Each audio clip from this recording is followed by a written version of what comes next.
Vous avez envie de mieux gérer vos émotions dans votre sport. Aujourd'hui, je vous parle préparation mentale à mon cabinet de Jonas. 2 techniques pour arriver à mieux gérer les émotions aujourd'hui. Déjà, ce qui est important de comprendre, c'est que des émotions, c'est normal d'en avoir dans le sport. Parce que quand on va faire quelque chose, généralement, on veut gagner, on veut réussir, on veut être le meilleur, on veut bien y arriver. Je connais peu de personnes qui se disent « Ah, pourvu qu'aujourd'hui je perde, pourvu qu'aujourd'hui je sois nul, pourvu qu'aujourd'hui je rate ». Donc c'est normal d'avoir peur de perdre, c'est normal d'être stressé, c'est normal d'avoir la pression. On a plein d'émotions diverses et variées qu'on peut vivre, ça dépend de votre sport, ça dépend de la situation. Gardez en tête qu'une émotion, en moyenne, ça dure à peu près 20 secondes. L'idée, c'est quand il y a de l'émotion, selon l'émotion que c'est, si c'est colère, peur, stress, ça va activer le corps et parfois ça va le limiter ou ça va le freiner ou ça va le bloquer. Du coup, l'idée à ce moment-là, ça va être d'arriver à garder son calme pendant l'émotion et à respirer tranquillement. Première technique.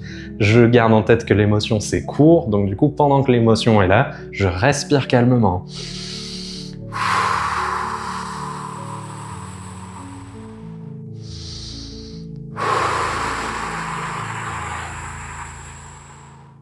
Et je me dis un truc très concret que je vais faire maintenant pour m'aider à mieux me débrouiller dans la situation.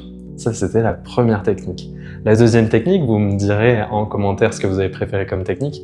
La deuxième technique, c'est pendant que l'émotion est là, je ressens ce qu'elle veut me dire, je ressens ce qu'elle me fait, le message qu'il y a à comprendre de cette émotion, parce que toutes les émotions sont un message en fait qui nous vient à l'intérieur ou qui vient de l'extérieur des fois, où on devrait mettre plus d'énergie, avoir plus confiance, mieux faire telle chose, mieux appréhender telle situation. Il peut y avoir plein de choses, donc je comprends le message que l'émotion veut me dire et je vais imaginer que je la rassure à l'intérieur. Si c'est de la colère, je vais imaginer, je vais dire à ma colère « Ok, calme-toi, ça va aller, ça va aller. » Vu qu'il y a ça qui me met en colère, du coup je vais faire ça maintenant. Donc c'est l'idée de ramener du rationnel et concrètement maintenant, qu'est-ce que je fais? Donc j'accueille la colère, je la calme, si c'est de la peur, je la rassure.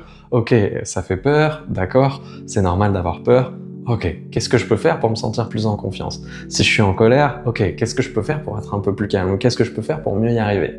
L'idée de ces 2 techniques, c'est d'arriver à agir sur l'émotion en l'accueillant, pour l'apprivoiser, pour la laisser venir, la comprendre, l'accueillir, et puis pouvoir prendre du recul, calmer ce qui se passe, et se sentir mieux, plus à l'aise pour être plus performant. J'espère que cette vidéo vous a plu. Mettez ça en place dès maintenant si ce soir vous avez entraînement ou dès demain si vous avez compétition demain ou match ou tournoi. Je reste disponible si vous souhaitez échanger. Mettez-moi en commentaire quelle technique vous avez préférée. Sinon, je vous laisse partager, liker, vous abonner. Je vous dis à très bientôt pour une prochaine vidéo.